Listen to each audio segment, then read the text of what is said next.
Chá caseiro arranca catarro para gripe forte e tosse seca. Acabe hoje mesmo com isso. Eu vou te trazer uma receita incrível. E o primeiro ingrediente que vamos usar no nosso chá é a cebola. Descasque-a e recorte-a em rodelas menores. O chá de cebola oferece propriedades anti-inflamatórias, vasodilatadora, analgésicas, anticancerígenas e uma excelente ação antimicrobiana e antiviral.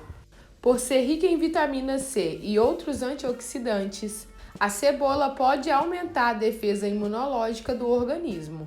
Ajuda no combate a inflamações, reduz o muco nas vias nasais, pulmões e sistema respiratório.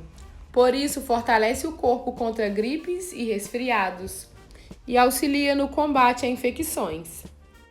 Assim que recortadas, leve-as para uma panela ou chaleira de sua preferência. Em seguida, acrescente também cerca de 3 dentes de alho. O chá de alho pode ser uma ótima opção para quem deseja acabar com a tosse.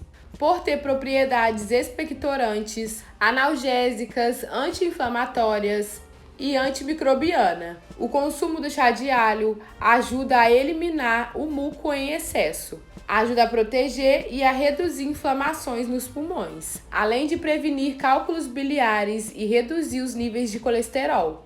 Misturando cebola com alho, as vias respiratórias se mantêm abertas e descongestionadas.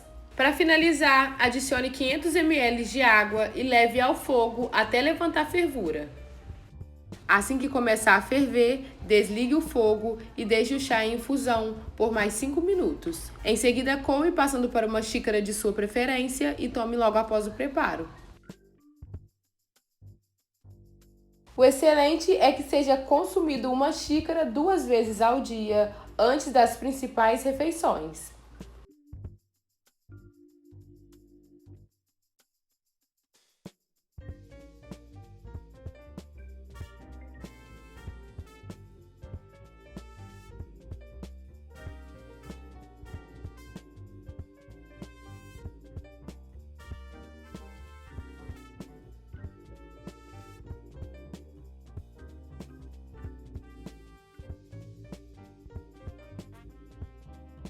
Essa foi mais uma dica da saúde e beleza de pobre. Eu espero que vocês tenham gostado. Um beijo, tchau, tchau e até a próxima dica.